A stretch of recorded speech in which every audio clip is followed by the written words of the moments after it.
ஒரு திட்டமிட்ட அரசியல் படுகொலை. உள்ளூர் மக்களே சொல்றாங்க. அதை சுத்தி இப்ப எந்த காவலர்களுமே கிடையாது. தடியடிக்கு ஒரு அதிகாரி வந்தாரு, வந்த உடனே எல்லாரும் அடிக்கிறாங்க. இதுதான் அங்க நடக்குது அந்த இடத்துல.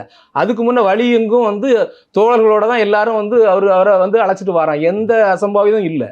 இந்த இடத்துல வரும்போது மட்டும்தான் உள்ளூர் மக்களே சொல்றாங்க டிரான்ஸ்ஃபார்மை கட் பண்ணுறாங்க. நாங்கள் டிரான்ஸ்ஃபார்மை கட் பண்ண எதுக்குன்னா, ஒருவேளை ஏதாவது ஒரு ஒயர் அறந்துருந்தா டிரான்ஸ்ஃபார்மை கட் பண்ணலாம். டிரான்ஸ்ஃபார்மை ஆஃப் பண்ண சொன்னது யாரு? மனு கொடுத்துருக்காங்க. மனு கொடுத்துருக்காங்க. ஒரு அசம்பாவிதம் ஏதோ ஒரு விஷயம்னா அங்கே நம்ம அதை டிரான்ஸ்ஃபார் ஆஃப் பண்ணலாம். டிரான்ஸ்ஃபர் ஆஃப் பண்ணது கூட விட்டுருங்க, யார் சொன்னா ஆஃப் பண்ணிட்டாங்கன்னு வைக்கலாம். தடியடி நடத்த என்ன காரணம்? ஒரு ஸ்கொயர் மீட்டருக்குள்ள 7 பேருக்கு மேல நிக்கிறாங்க. ஸோ இது ஒரு ஆபத்தான நிலைமை. ஒரு அப்படிங்கிறப்ப தடியடி நினைச்சு கலக்காம என்ன பண்ண முடியும்? ஆபத்தான நிலைமை என்று அரசுக்கும் தெரியும், காவல்துறைக்கும் ஏற்கனவே தெரியும்.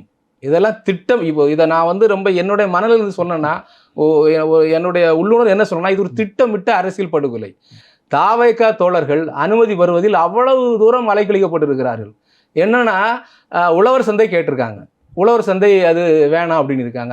அரசு தரப்பு தான் சொல்லியிருக்கு. இல்ல உழவர் சந்தை வேண்டாம்னா இப்போ நீங்க இந்த கூட்டம் உழவர் சந்தை தாங்காத, அது இதோட இல்ல. அது என்னன்னா, வழிகள்லாம் நிறைய இருக்கிறாங்க. உழவர் சந்தை கேட்டிருக்காங்க. ரவுண்டான 2 இடம் தான் எங்களுடைய தோழர்கள் கேட்டிருக்காங்க. ஏன்னா எல்லாரும் கள ஆய்வு.